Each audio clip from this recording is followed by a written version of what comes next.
If you love K-pop Demon Hunters and you think it's the most beautiful film you've seen since 100 years, and you actually happen to wanna make art like that too, then you are in a perfect place. Because today we're gonna do two things. We're gonna see the art behind the creation of the film, and we're gonna analyze it from portfolio perspective point of view. Hi, my name is Yula. I work in the animation industry. I have adult animation in a very early development. I do not sleep at night. I worry about my show every single day, but I also like to help. And because in the past I built teams of animators, illustrators, storyboard artists, and everyone else, I know quite well how to build a good portfolio. But you know who knows the best how to build a great portfolio? People who worked on K-pop Demon Hunters. So today we're gonna look at people who actually did that. Okay, so we will start from Celine Kim, who is absolutely amazing artist. I've been a huge fan of Celine Kim since many years.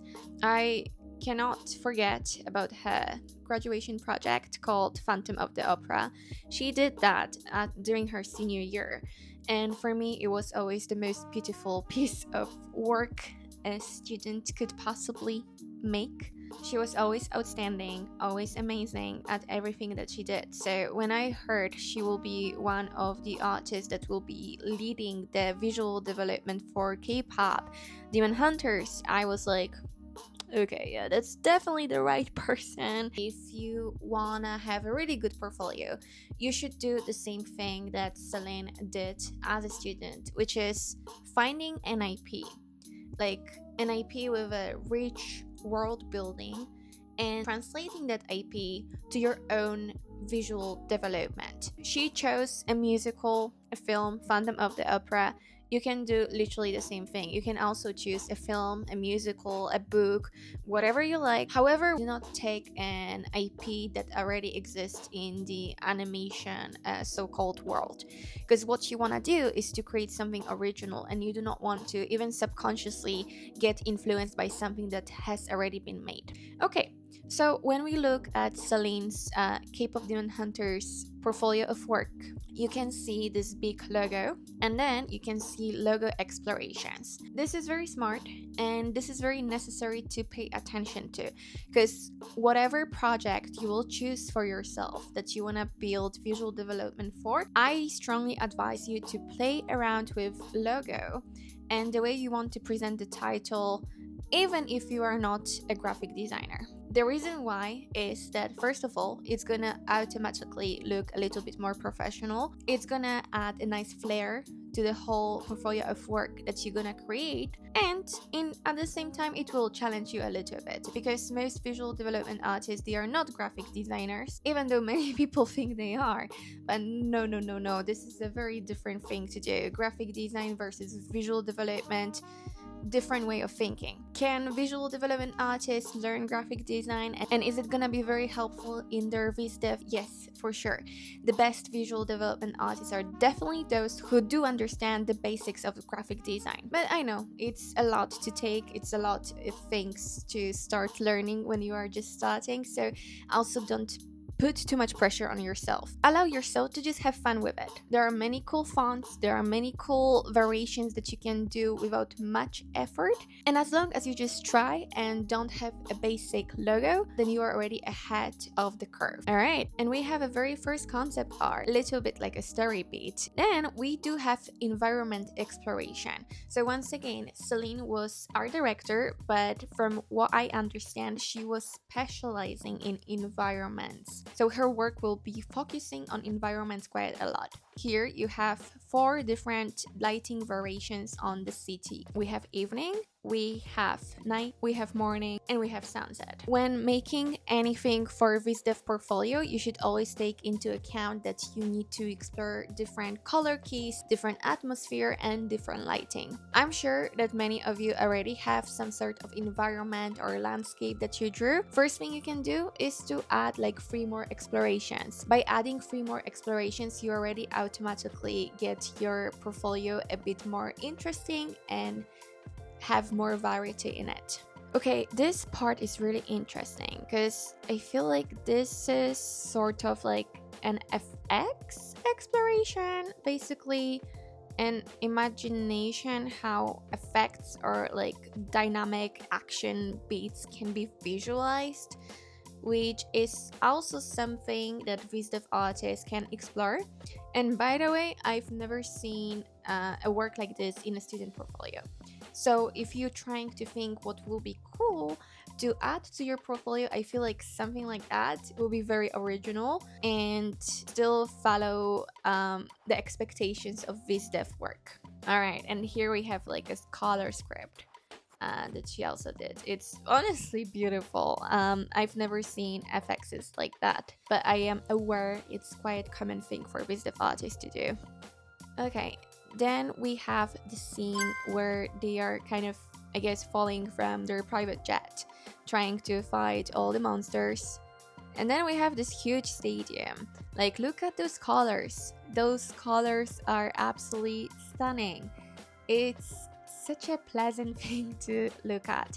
How she mixes yellow with red with turquoise. We have another story beat. I absolutely love how she's playing with colors. It's so many colors. My advice, do not shy away from experimenting with lighting, because having a nice dynamic pose is one thing, having nice colors is another thing, but having interesting lighting is always something that's gonna be the cherry on top, so-called, of your artwork. Then we have once again explorations of the stadium and the stage. It could be either those huge circles. Oh wow, this is so pretty. Bonsai trees or something like that. Okay, and then we have pyramids. Oh, it's like a circus. This is like a, I don't know. I am not sure. Is it just like a festival kind of thing? Okay, please don't kill me. I just don't quite know how to call it properly. Okay, and this whole huge chandelier with very, very interesting TV screens. It looks like mirror pieces. That's very creative. I actually don't remember which one did they go with in the end. If someone remembers, please let me know, because my memory is not that good. I think that had to be so fun to explore and try to figure out how those concerts are taking place in this universe. Because this is one of those rare occasions where you can pop off with lighting real hard. There are not many situations in life where lighting goes insane like this. Okay, this is like a photo card. Alright, this is where we're getting into this very specific idol-like category. I love the makeup that they did in this film. It's a little bit Euphoria coded, very Gen Z coded. By the way, I know people got mad at me in the last video when I said K-pop Demon Hunters is written for Gen Z, but I'm sorry, like, look at this makeup. Literally, those are Gen Z trends. People just don't understand me when I say certain things because they take it in a very different way than I mean it, but that's literally what I mean. Trend. Here is the top view. So yeah, when you wanna do environments, when you wanna build the world, sometimes you have to do a very technical so-called work where you draw maps, where you draw top views, side views, very different angles, where you explain the texture. This is another thing people sometimes forget when it comes to being a VisDev artist, which is whatever you do, you must make it very easy to understand for 3D department. So once your work gets to production and gets to modeling and texturing, everything you intended to do must be really easy to understand, and that involves explaining textures, explaining what kind of lighting effects you want to use. Even if you're a student and you have your own project, even if it's not going necessarily to production or anything like that, you can still pretend that it will. Imagine your work, your buildings, your environment in 3D, and think about materials that you would want 3D people to use. This is a really good exercise if you want to learn how to be professional, even if you are not in the pipeline just yet. Alright, and here we have just like a plain 2D view at the stadium. Again, she drew a map in the corner, then there's a side view, there's a front view, there's a reference. So you can use this whole imagery as an inspiration how to lay out your pages as well, because that's another important thing in VisDev portfolio. You must lay out the pages with everything that you drew in a very smart way that's easy to understand. If it means to bring some reference pictures that you use from Google, whatever, that's fine. As long as the layout of it makes sense and actually adds to the whole imaginary. Okay, and then we have another concept art. Okay, monsters. Yeah, this is really cool. This is really cool because here we have like a creature design. When you do character design and you have a portfolio like that, remember to not limit yourself to drawing young girls only. Listen, I'm the one to talk because that's literally what I do all the time too, and that's why I don't work as a full-time character designer anymore. But if you want to, that means you have to go out of your comfort zone. Okay, here are some costume designs. Oh my gosh, I absolutely love those flowers.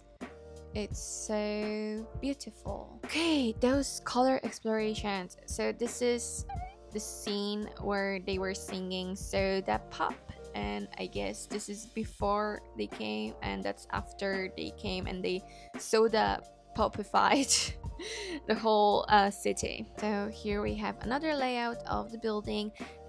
Important thing when you do buildings, environments and stuff like that, it's really helpful to use a scale to make it more easy to understand how big exactly is your environment. So in this case, Celine, she put 3 silhouettes of the main characters, which gives us better idea how big the whole place is. Okay, and some color keys for the soda pop. This is another thing that's very often missing from VisDev portfolios. Actually, I rarely see color keys in VisDev portfolios. Basically, draw some thumbnails based on the scene in a script, play with shots and stuff like that, and then play with colors. Oh, I love this. The colors. I really like how she put a little bit more desaturated colors on the Huntrix behind the window. Again, play with lighting. Playing with lighting is a very fun thing to do. That's so lovely. By the way, here we can see a little bit different designs. I guess Rumi was supposed to have gray hair. Zoe looks a little bit more tomboyish, and then Mira. Okay, Mira looks completely different here.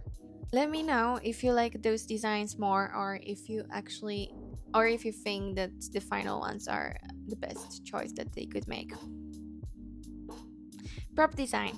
Exactly. In the VisDev portfolios, sometimes for some reason I also don't see much of prop designs, which is a shame because making props is very fun, and comparing to everything else, I personally don't think it's that hard.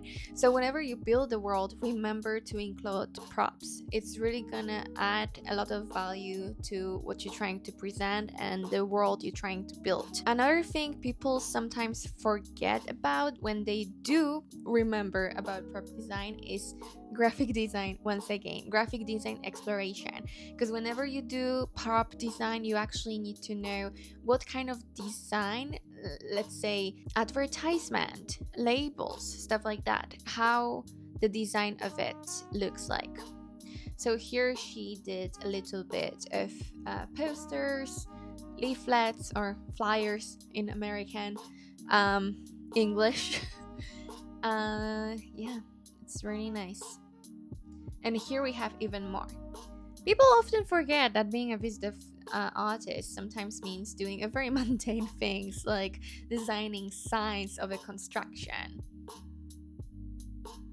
or designing signs of a metal box of food delivery. Well, again, as you can see, if you lay out a page for vehicles that you're designing, remember to include the scale. Here, once again, we have a main character next to the scooter. Here we have little kiosk, and once again we have Rumi and Chinu standing next to it. Another story beat. Oh, and here we're getting to the penthouse tower. Whoa, whoa, whoa, whoa, whoa. Okay, very modern, very sleek, very demure. Girls' penthouse. I think it's very interesting that we can even see where exactly they are located. And here we have a little rooftop detail. Okay, here's another view at the rooftop. I really want to emphasize once again a layout of the page. So here she had so many things to put, but she did in such an interesting way. I actually never seen someone laying out a page like that. Here's a part of the tower, here's an environment on the city, so it gives this really interesting illusion that we see that in a 3D sphere.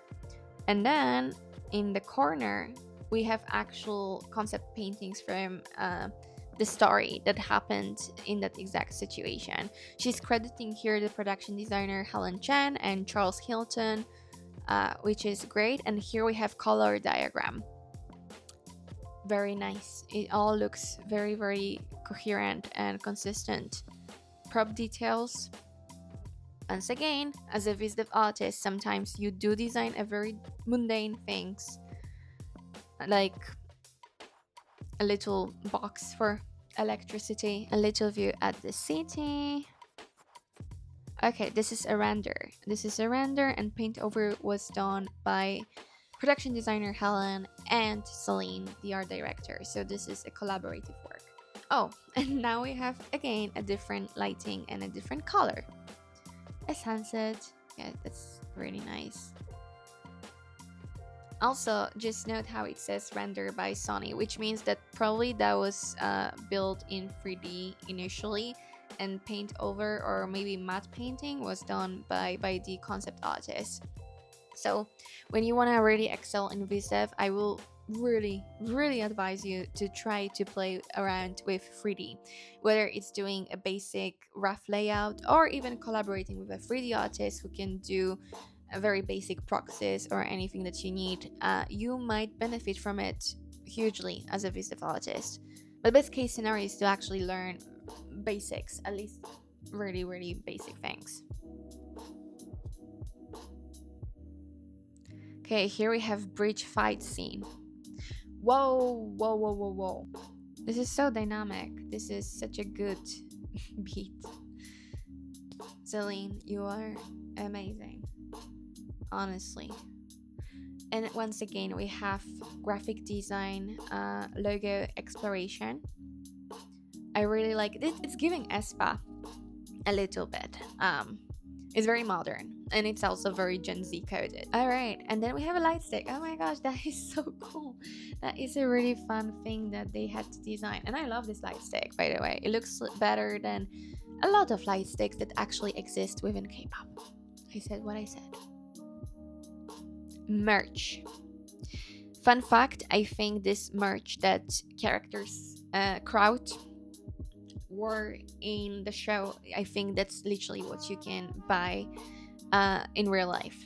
So very interesting thing to design something for the characters and then actually make a real thing like that. And okay, prop design, once again, graphic design also comes along with it. So yeah, unfortunately, even if you are not a graphic designer, if you want to do VSDEV, you must know basics of it to actually excel at it. Those are so fun. We have superstar flavor. Superstar flavor, and wait, is it that's literally what was the merchandise as well? Yeah, it is. Well, it's just saves time to reuse the same pose and stuff like that, so that's really cool. Superstar flavor, I would love to use that.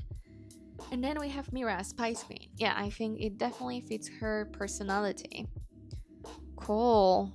And then we have Zoe, hamburger.